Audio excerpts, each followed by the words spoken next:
Now call it peace of the graveyard, if you like, but a level of normalcy is gradually returning to Mali, the second day after President Ibrahim Keita was taken into custody by soldiers. Earlier today, Army Colonel Assimi Goita presented himself as the head of the junta that ousted the president. For now, little is known about the backgrounds of the junta's leadership, which includes several other colonels. The capital Bamako is calm as people appear to be heeding calls from the junta's presumed spokesman, Colonel Ibrahim Ouaga, to freely go about their businesses and restart activities. Members of the junta met government ministry officials late on Wednesday to map out a return to stability, a day after detaining President Boubacar Keita in a coup that has rocked the country. Mr. Keita resigned and dissolved parliament on Tuesday after mutineers detained him at gunpoint. Joining us now for an analysis of the situation in Mali is a professor and former Director General of the Nigerian Institute of International Affairs, Bola Akintayowa. Thank you for joining us on TVC News at 10. Thank you for having me. All right. As it is now, West African leaders are calling that President Keita be reinstated. And how feasible do you see this, considering that there appears to be some local endorsement of the coup, given the months of protests calling for the president to step down? I want to believe that the manner of handling the crisis by the ECOWAS authority is very faulty. Strategically speaking, it does not take into account the long-term implications. What is at stake right now is a conflict between people's sovereignty and the supranational sovereignty of the ECOWAS. They are not the same thing. And I think that the supranational sovereignty to which the ECOWAS leaders are trying to lay claim to, by insisting that there shouldn't be any forceful change of government as provided for in the additional protocol on good governance and democracy. I think that sovereignty under normal circumstances should always a priori belong to the people. Okay? The people in Mali are saying that something is fundamentally wrong with Ibrahim Boubacar Keita as their leader.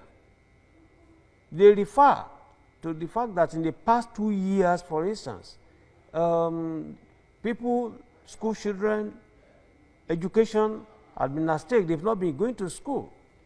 They talk about bad governance. They talk about corruption.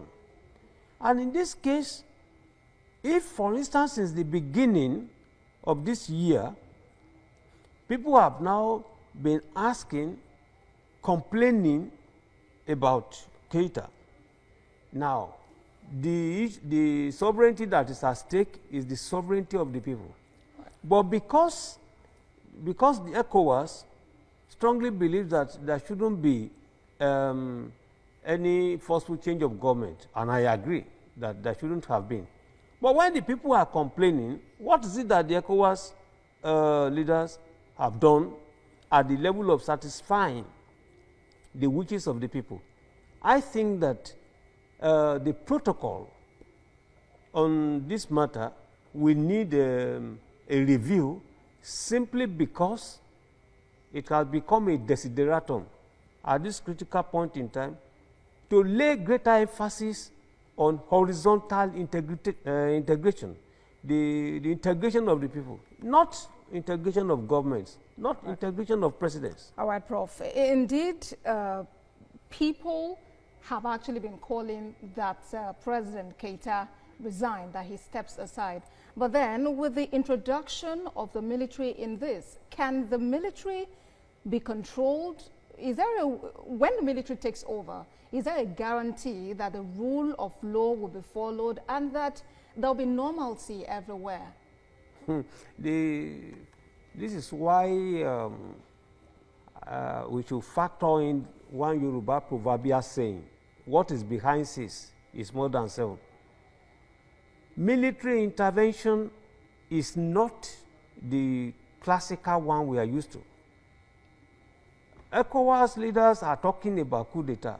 Left to me, it's not coup d'etat. It's far from it. How can you talk about coup d'etat in a situation whereby the people have been asking that, look, this is what they want? Why not address the fundamental rights of the people?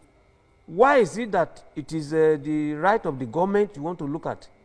It is simply because of the implications for the totality of Africa that I look at it to say the sovereignty of the people must, a priori be given preeminence. You see, the military has not come to power. They didn't plan the change, or they didn't arrest Keita because they want to rule. No. So in this case, it is not the normal military setting that you are looking at that we have in Mali.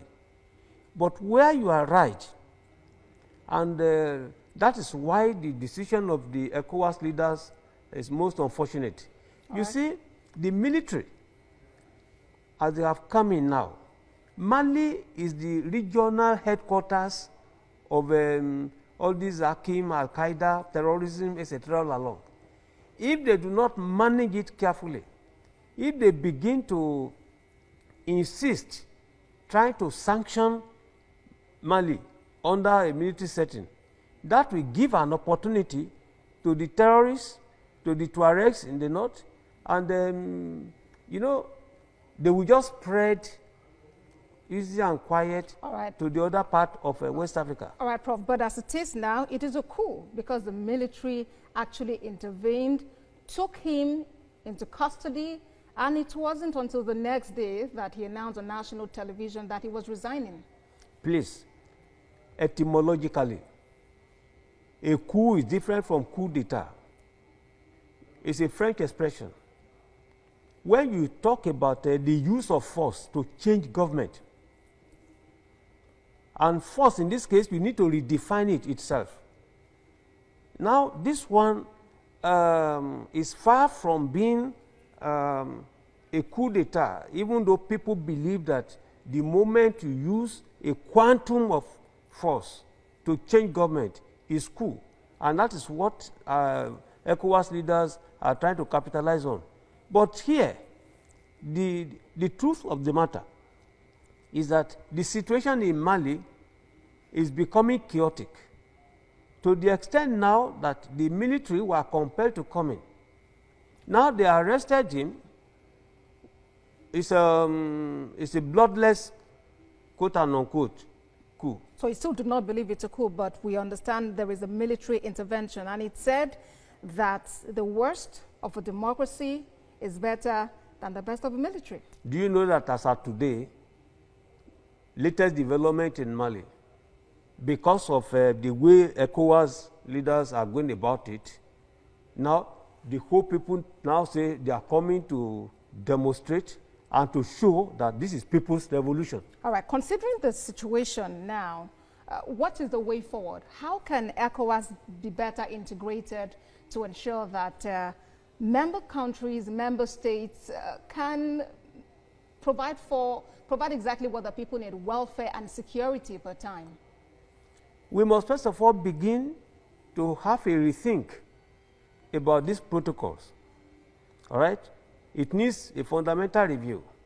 I share the view of a colleague, Dr. Remi Ajibewa of the ECOWAS, who has been thinking along this line that we need to review that protocol. That's the starting point. The second point is to begin to give emphasis on the position, the thinking, the interest of the people. You see, we need horizontal integration. We need the integration of the peoples of West Africa. It's not the integration of government to government. Why, for instance, Keita's administration has been accused of corruption. Why are you not talking about that?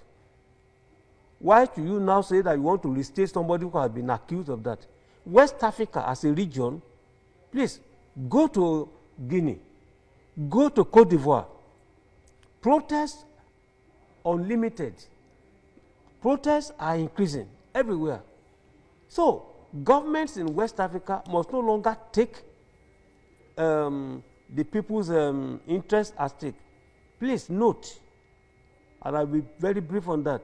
You see, the moment in Nigeria people begin to protest against government, and you now use force, you use force to disperse them, to disrupt peaceful protests. That is how it started.